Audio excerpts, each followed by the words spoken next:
నా పేరు రఫీ అండి. నేను ఫిలిం డైరెక్టర్ని.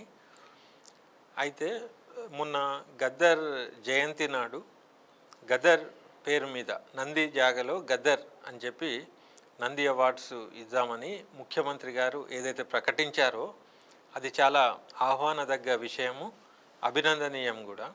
కానీ గద్దర్ ఖ్యాతిని మనం గౌరవాన్ని కాపాడుకోవాలంటే ఆ గద్దర్ అవార్డ్ని కొద్దిగా రిస్ట్రిక్ట్ చేయాలి. మొత్తం సమూహానికి మొత్తం కామన్గా చేసేయకూడదు. గద్దర్ అడుగుజాడల్లో నడిచే కళాకారులకు కళారూపానికి సత్కరించడానికి పబ్లిక్ని చైతన్యపరిచే పాటకు కానీ, లేకుంటే రాసిన రచయితకు కానీ, లేకుంటే అలాంటి జానర్ సినిమాకి రిస్ట్రిక్ట్ చేస్తే గద్దర్ గౌరవం పెరుగుతుంది. అదే మనం దాన్ని డైల్యూట్ చేసి ప్రతి డిపార్ట్మెంట్కి ప్రతి దానికి మనం గద్దర్ అవార్డ్ అంటే అది సముచితంగా ఉండదనేది నా విశ్వాసం. కాబట్టి ప్రస్తుతం ఏంటంటే అవార్డుల మీద దృష్టి కంటే కూడా ప్రభుత్వాలు ఆల్రెడీ గత ప్రభుత్వం 10 ఏళ్ళు ఒక డికేట్ వేస్ట్ చేసేసింది. మేము ముందు నుంచే ఏం భావిస్తున్నామంటే ఇప్పుడు పరిశ్రమ ఎదిగే ఉన్నది. పరిశ్రమకు వనరులు కూడా అవసరం లేదు. ఏదైతే తెలుగు సినిమా పరిశ్రమ ఉన్నదో అప్పట్లో మద్రాస్ నుంచి హైదరాబాద్ వచ్చినప్పుడు ఏ ప్రోత్సాహకాలు ఇచ్చి డెవలప్ చేయడానికి ముఖ్యమంత్రి చెన్నారెడ్డి గారు ఎలా అయితే సహకరించిండ్రో తెలంగాణ తెచ్చుకున్న తర్వాత కేసీఆర్ గారు కూడా అలాగే చేస్తారని మేము నమ్మినాము. మా సంస్థ ఆధ్వర్యంలో మేము కొన్ని ప్రతిపాదనలు కూడా ఇచ్చినాము. వాళ్ళు మేనిఫెస్టోలో కూడా పెట్టారు. కానీ ఇప్పటివరకు ఏదీ జరగలేదు. కాబట్టి కాలయాపన జరిగింది.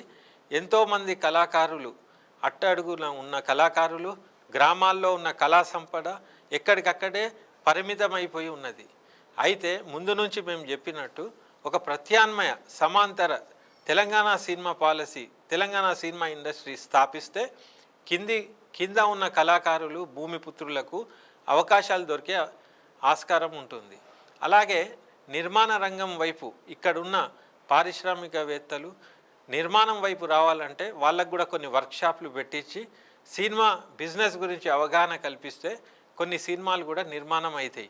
తెలంగాణ సంస్కృతి సాంప్రదాయాలను వెండితెర మీద తెలంగాణ కళాకారులతోని తెలంగాణ నిర్మాతలు తెలంగాణ ప్రదేశంలో చిత్రీకరించే సినిమాలకు ప్రత్యేక రాయితీలు, ప్రోత్సాహకాలు, పన్ను మినహాయింపులు ఇచ్చి కొంతవరకు ప్రొడక్షన్ అయినాక ఫిలిం డెవలప్మెంట్ కార్పొరేషన్ కూడా కో ప్రొడక్షన్ చేసి ఎట్లయితే సెంట్రల్ గవర్నమెంట్లో ఎన్ఎఫ్డిసి ఉందో అలా కో ప్రొడక్షన్ చేసి ఆ సినిమాలకు ఓనప్ చేసుకుంటే ఆ సినిమాలకు ఉన్న థియేటర్స్లో ఒక 2 షోలు కేటాయించి ప్రోత్సహిస్తే అప్పుడు ప్రభుత్వానికి కూడా ఆదాయం వస్తుంది, కళాకారులకు కూడా అవకాశాలు దొరుకుతాయి, ఇక్కడ కూడా ఒక నిర్మాణ రంగం డెవలప్ అవుతుంది.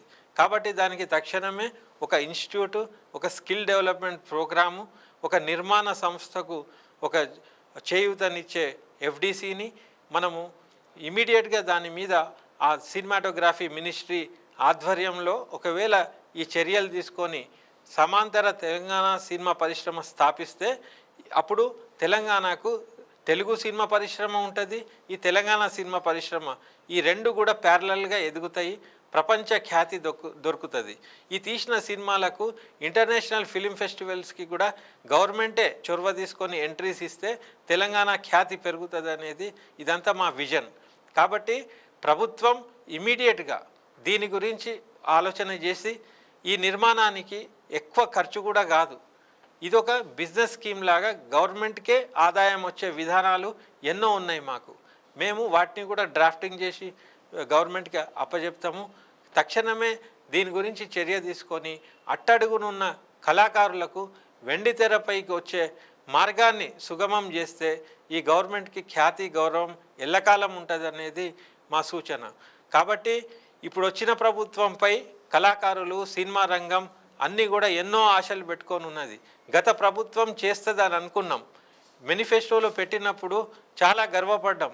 ఎన్నడూ పెట్టని ప్రతిపాదనలు సినిమా డిపార్ట్మెంట్, సినిమా శాఖ కూడా మేనిఫెస్టోలో ఉండడం అంటే చాలా గొప్పదని భావించినాం.